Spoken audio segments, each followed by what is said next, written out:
All right, well, let's get started. And thank you all for joining, both faculty, staff, and prospective students. Really appreciate everyone taking the time and energy to do this. My name is Dr. Kimberly Couch, and I am one of the FNU faculty. I am a course coordinator and faculty in the DNP program. I coordinate your pre-planning course once you decide to take the leap here. And we have other members of the team in case there are questions that come up that are specifically that they need to answer or can answer that I can't. And we'll get started with our presentation. So I'm glad you guys are thinking about us. And I want you to know that I started my journey with FNU in 1996, became a nurse midwife, and then later I was active duty deployed to Hurricane Katrina, and decided I really needed more information and more of the body. And so ended up with an FNP, my master's, and my DNP then from FNU. And so I've been on the journey, and I can share and answer a lot of questions that you might have, and love, love, love the university. It's why I've stuck with it and am now dedicated to teaching in it. Its mission is to provide high quality education that prepares nurses to become competent, entrepreneurial, ethical, and compassionate nurse midwives and nurse practitioners to and with all people, with an emphasis on rural and underserved communities.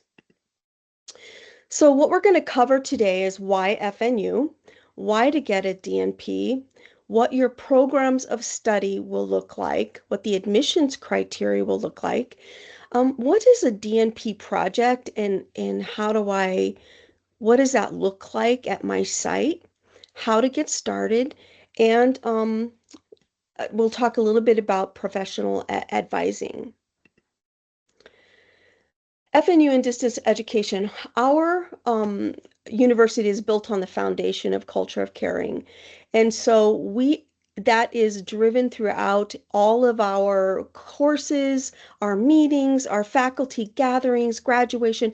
Everything is centered around this culture of caring, where we put you, the student, in the center to make for sure that we are all meeting each other's needs and being respectful. Your home community will become your classroom. We only require you to come to Bound, and we'll talk about that a little while later. But the expectation is that you will do this in your home to make and work on this to make your community, your practice, your institution better at what they do.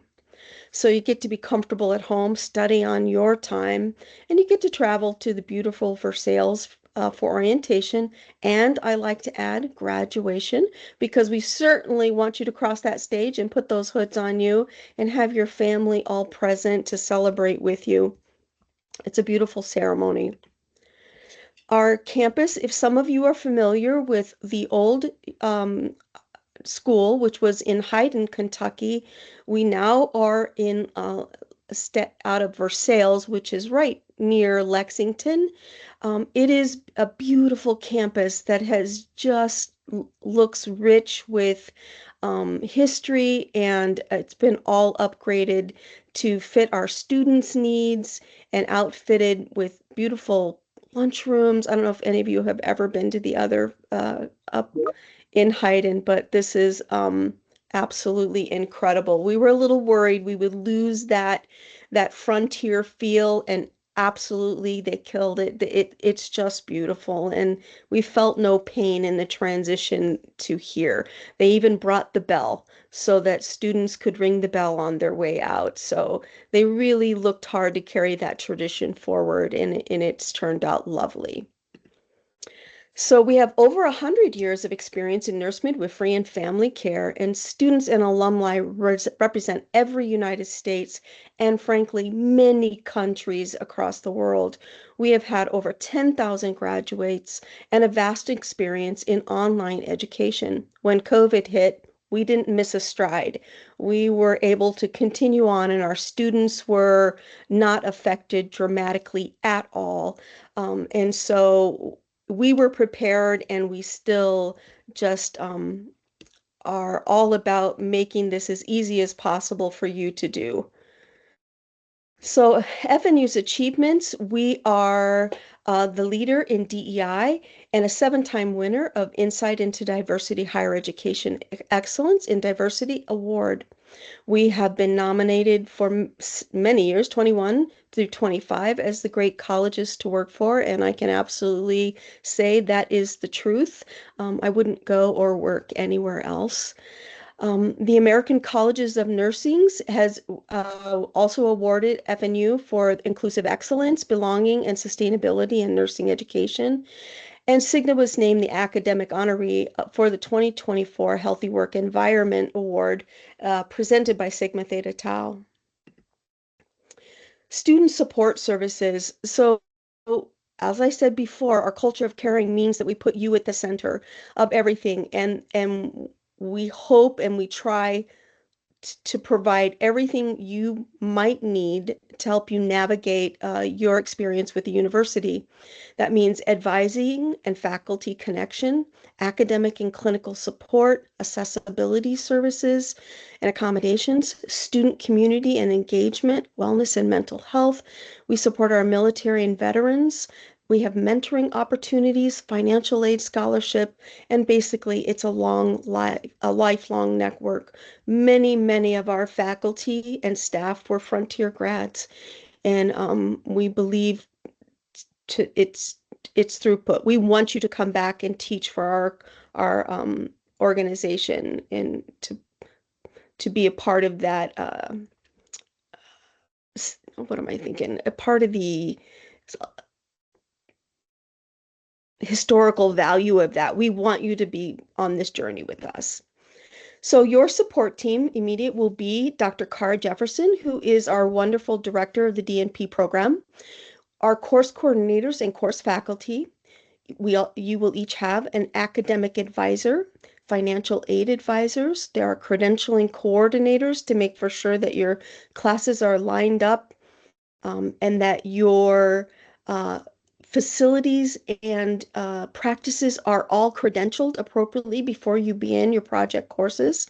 And we have IT specialists available to you almost always to help you navigate any issues with our Banyan Tree, Canvas, in your computer access.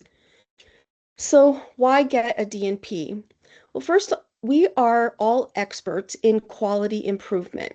A PhD is centered in research, and they base their programs on creating new knowledge to to improve healthcare, but it's all new development. It is comparing groups from one to another, trying to establish new best practices. In the DNP, we believe that we take already established best practices and guidelines and apply them to your practice. We all do things in our practices and our institutions that we do incredibly well, but there are always a few things that we do that we don't do so well, that maybe we can improve upon. And what we like to do is to gather the information about your practices and institution. You will do that.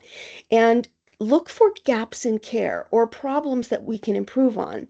And then we develop a plan and apply best practices and evidence-based clinical guidelines to help you to get that up to where you all want and need to be.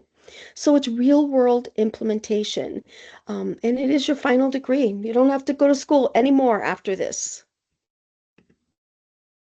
So our admission requirements are that you hold an MSN, an MN, or an MS in the nursing or related field, that you have a current active registered nursing license that is unencumbered in the United States, that you've sat for a national certification exam such as the CNN or NP exams, that you have a 3.0 GPA in your most current degree, and that you complete a background check. Now, the programs of study are 18 months long or 6 terms.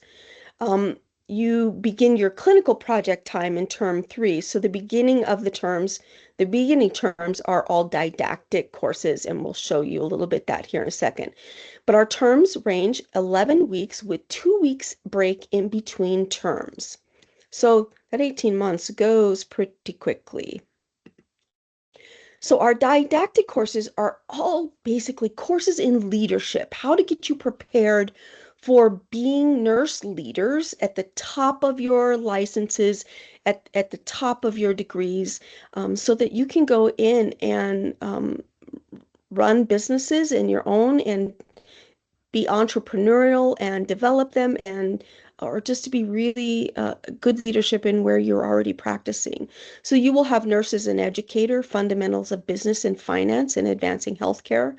You'll have a course in population health, ethics and health policy, advanced evidence-based clinical practice nursing, and leadership and organizational dynamics. Um, you will apply all of these courses into when you get to your project courses. In DMP 850, that is project preparation, and that's where we do all of our credentialing and to begin to explore where those gaps in your practice would lie. You'll come in with an idea, something that you want to work on to make better, or a goal that your practice has. And then we will begin to look into we'll do a 360-degree view of what those issues are. Your project planning course is where you take that idea now and you begin to look for evidence-based practices out there, guidelines, standards of care that you can apply, toolkits to bridging those gaps. You meet with your teams, you meet with your patients, and you come up together with a plan and a way to measure success in that plan. Um, and we actually submit what's called a charter to your facilities so that they're know exactly what's going to happen during the project, and they sign off on it to say they agree. You will, your in 852 is actually the implementation course, and that begins day 1 of week 2, and it goes for 8 weeks, and then you have some write-ups at the final weeks of that, looking and analyzing your data. In DNP 853, that is where we have dissemination, which means you prepare to present this project to your team where you're working, to your sponsors and leaders that have been involved in the project. And you come away with a podium presentation, a Squire document, which will help you with publication should you decide to publish, which, as you know, is required for being in a faculty position, and one of the beautiful poster boards that you can present at conferences and such. Now, there is a work commitment. So you do need to plan if you're going to join us when you get to DNP 851, which is those last 3 project courses, that you're going to be working a minimum of at least 1 day a week at your site, because that's where we're going to have you start gathering that data about baselines and where you guys are standing. During implementation, you need to be there at least 3 days a week, and 4 is better. In 853, you're back down to just 1 day a week, but your final presentation will have to be there. So we do encourage that you come in with a job already in place if you can. Now, here are some deadlines for your upcoming terms. Summer term to apply for us will be April 1st, which is about a month and a little more away. Coursework begins July 26th. July 6th, 2026. That's the first day of the spring term. I'm sorry, the summer term. Fall term then follows that with June 24th. And I think April 1st is actually the spring term, not the summer term. So it might be incorrect. It's application. I see. I'm sorry. I'm wrong. Coursework begins July 6th, which is the summer term, and fall term would follow right behind that in October 5th. You would first come to a DMP bound experience where you're going to meet your other students. It lasts 3 days, and you're going to begin to develop those relationships with your fellow cohort students and with the faculty who are there. You're going to get a whole bunch of education and talk about these didactic courses and your project initiatives. Application steps. You will have an online application. It's standard application from anywhere. We do ask you to write an essay, and that's speaking to our mission statement and the uh, what am I saying? AACN credentialing pieces, and we give you those to look at. How would you apply those to your practice? You will need your CV or resume.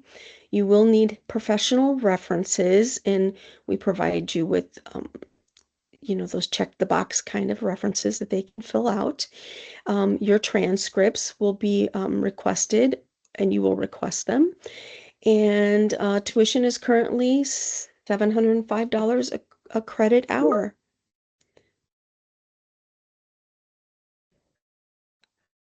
I'm not sure I'll come back to those questions here in a little bit.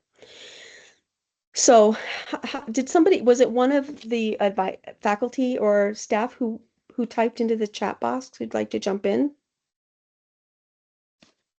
Or was that a question?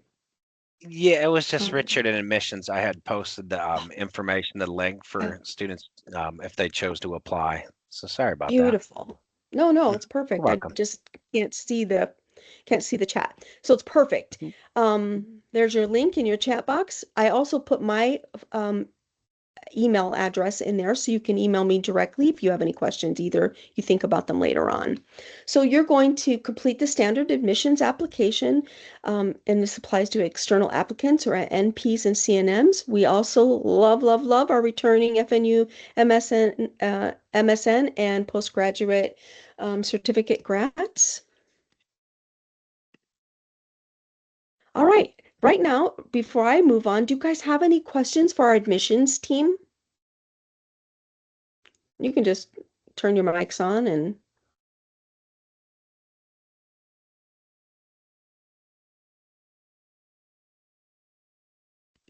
all right, nothing for you guys yet, maybe in a minute. All right, pre-planning your project.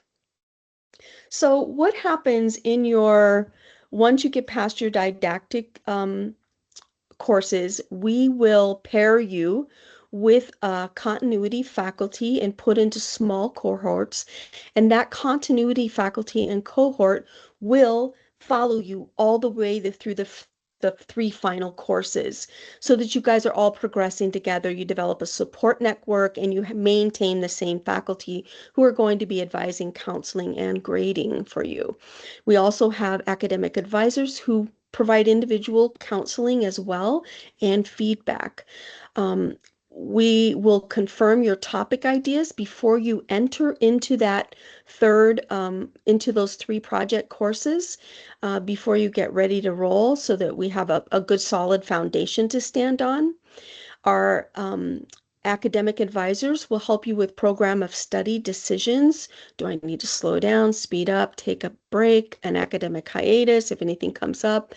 We will talk a lot about life, work, school balance. We don't want this to be miserable. This should be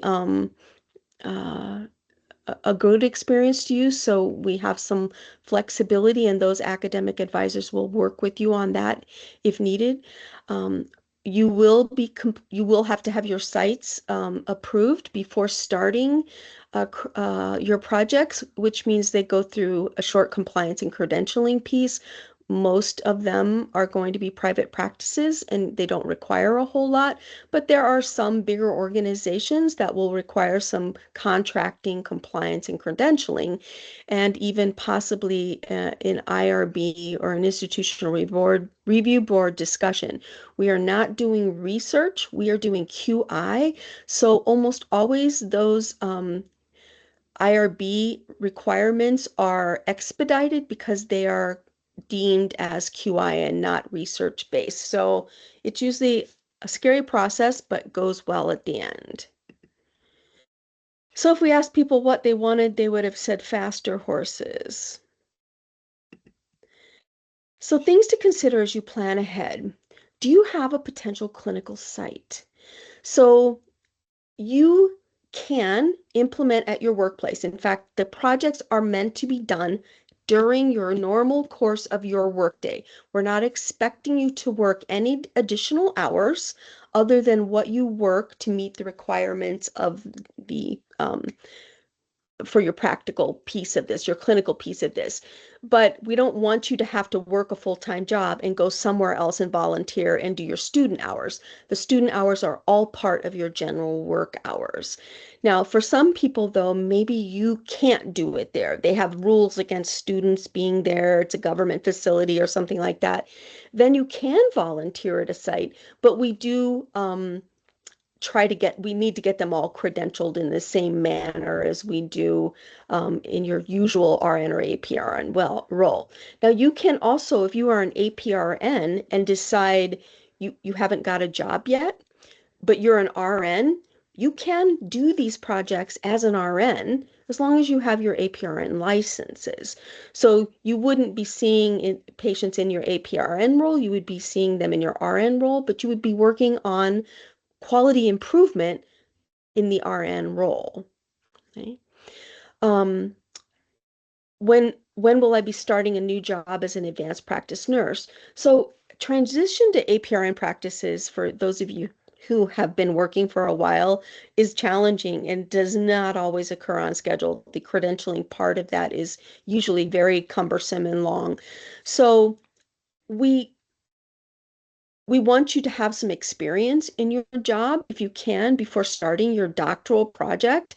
Not that it can't be done. We have many students who start as new grads without jobs, and when they get to their project courses, they're in a new position, and it just makes it a little harder because you're developing relationships still with your coworkers and your practice sites, and then you come in and you're going to do quality improvement, and they're not so crazy about change sometimes. So we just encourage you to start looking for those new jobs if you can, but know that there's a plan B in case it doesn't happen.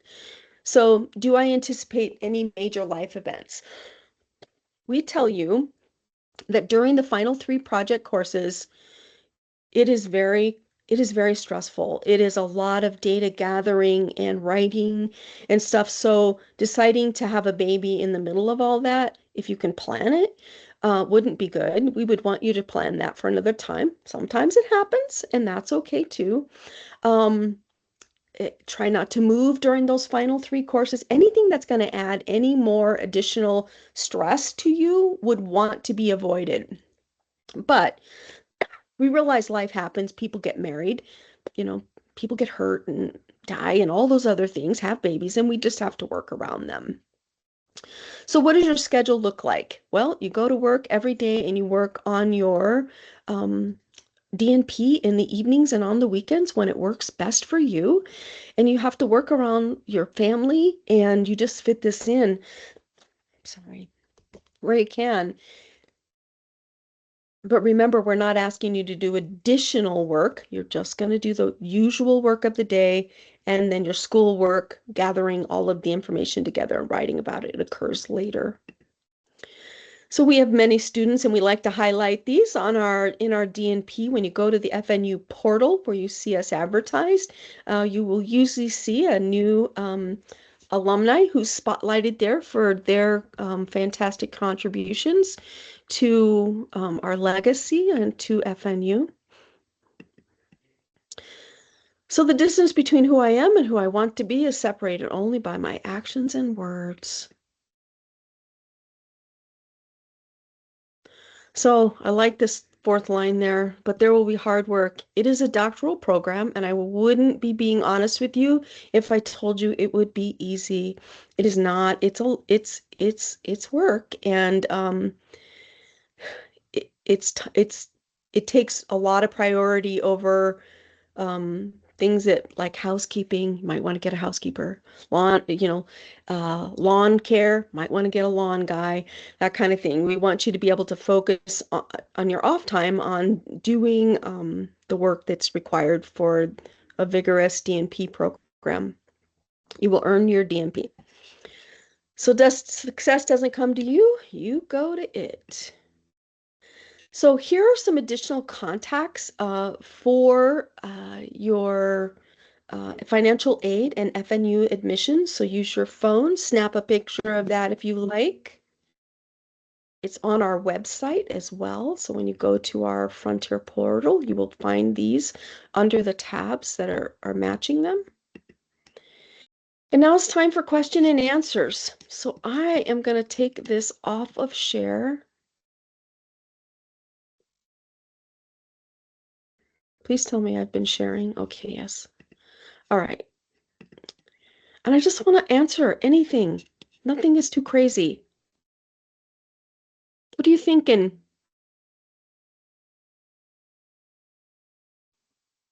Can you guys hear Christy? me as well? Yeah, Amy, go for it. Sorry. I know that because I'm currently in the FNP program there at FNU. And do you guys still have the program where it smoothly goes from one to the other, or did it change? Because I know it used to be different units and everything if you were doing the MSN program at FNU and then forward, or if it's changed since then. Somebody from admissions?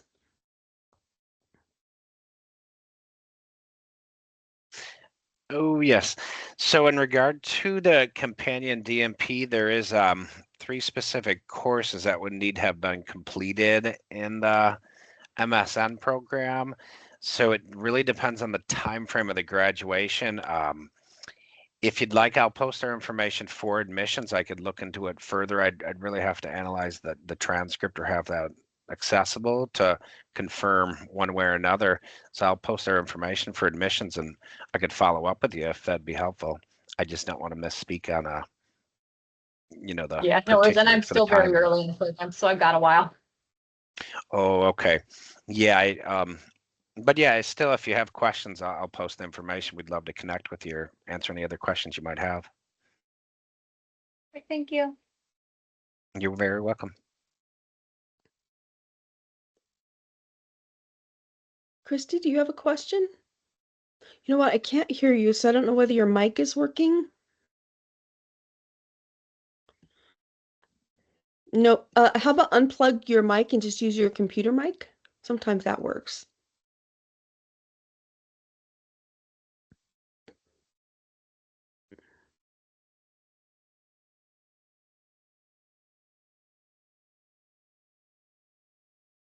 Can you type your question in the chat box?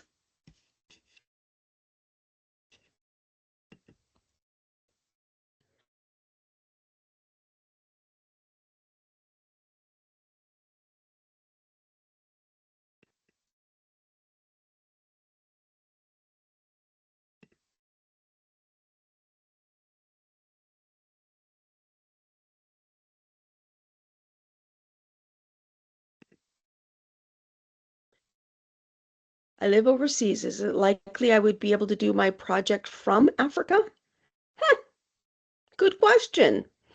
You know what? I would from Africa, like in Africa.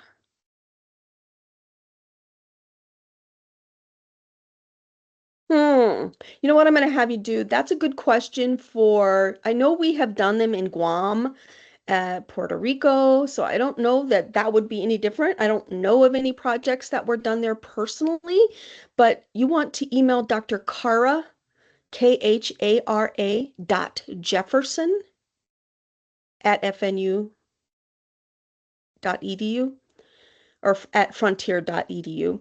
And she would be more the better person to answer that. I know we have projects that are done outside the country. I just don't know of any that have been done there. Can you say more about the DNP projects? Are they aimed at implementing a change in an organization primarily? Yes. So they are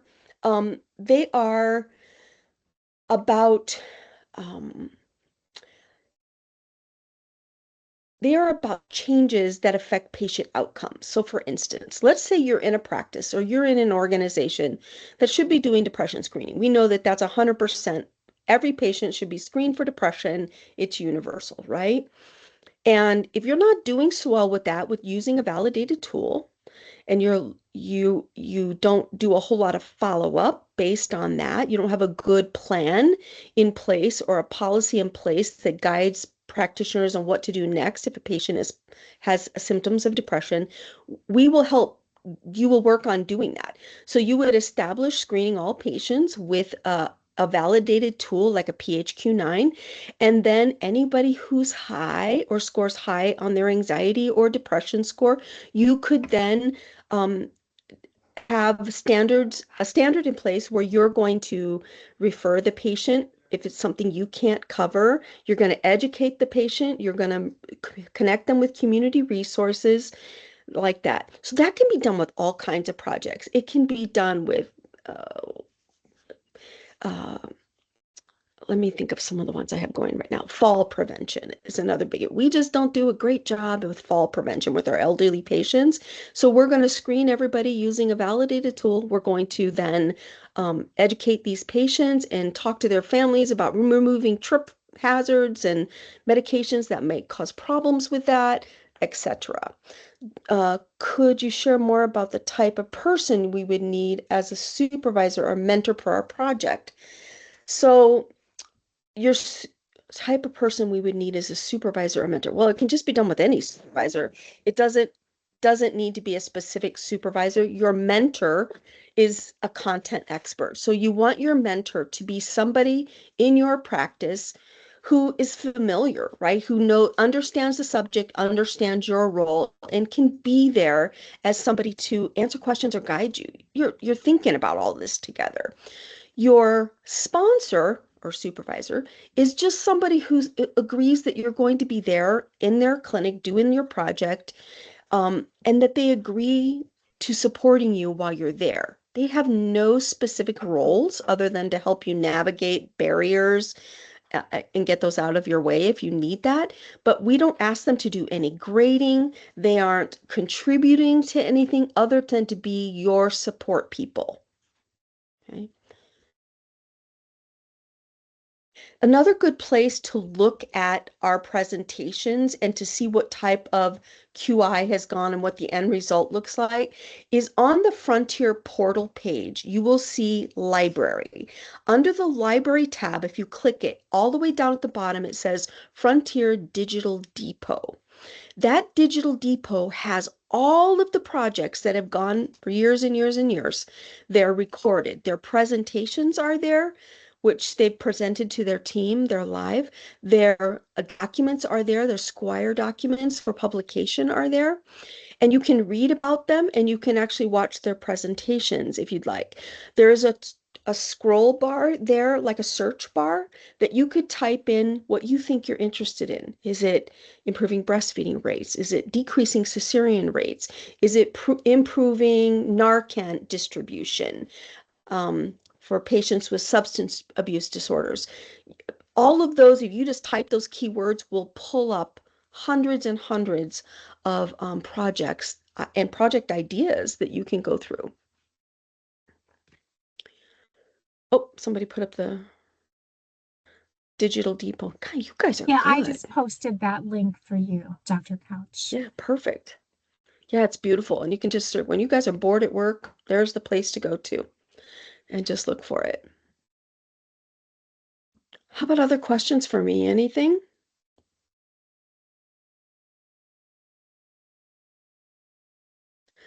The best part about this whole thing is you don't have to leave where you're working. Quality improvement can be done anywhere. It doesn't matter where you're at, what institution you work at. There are only a few institutions or a few situations that cannot get accredited in our facility or get you set up for a project. One is a freestanding birth center or a home birth practice that is not accredited by the AMBC. It has to be an accredited birth center.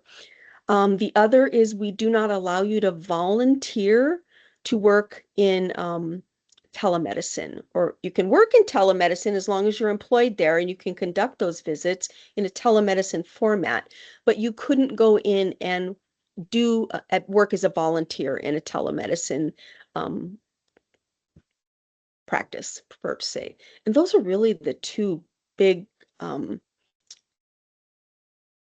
big requirements. Thinking ahead, how many publications are required of faculty per year? None required.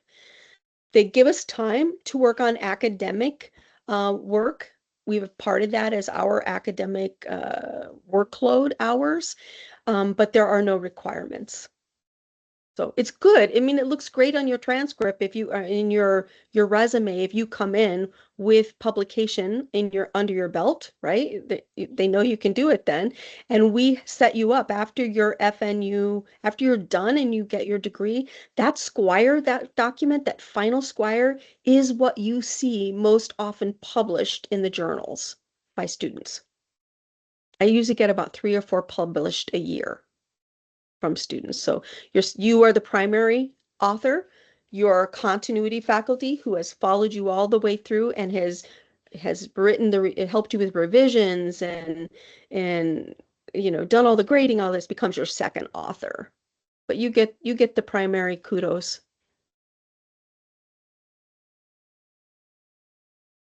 I see more little bubbles.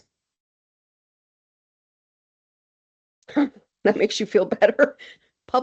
Publication is not easy, is it? I don't know whether you've tried it before, but it's a lot of back and forth, a lot of revisions to make the needs, but we do not. The only requirements that FNU has is that you maintain clinical expertise. So they actually give us time to work at our jobs. They'll say you want to work an 8-hour day a week. That's acceptable for Frontier if you're going to stay active as a midwife or an NP.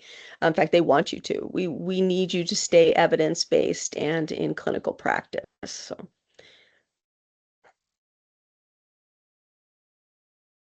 These are good questions. Anybody else?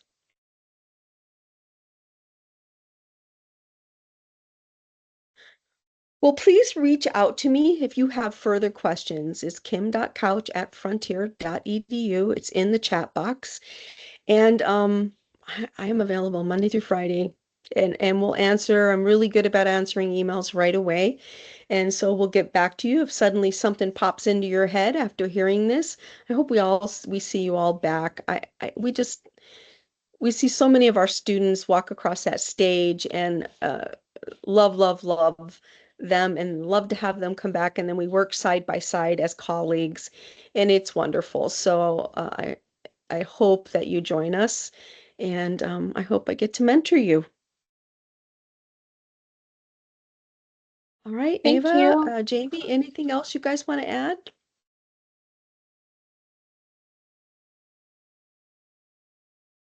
I'd just like to give a shout out to a couple of the students I know who are in the MSN program right now. So it's great to see you all on tonight. Yeah. Mine as well, right? You go through all that MSN stuff. That's why I went on for the DNP, is because I got all the way to the through the MSN. I'm like, oh my God, it's just a few more credits. Why not? Why not hang in there and just you're in the mode, right? You know what's going on, just continue it. You know how to navigate Canvas, just plow through.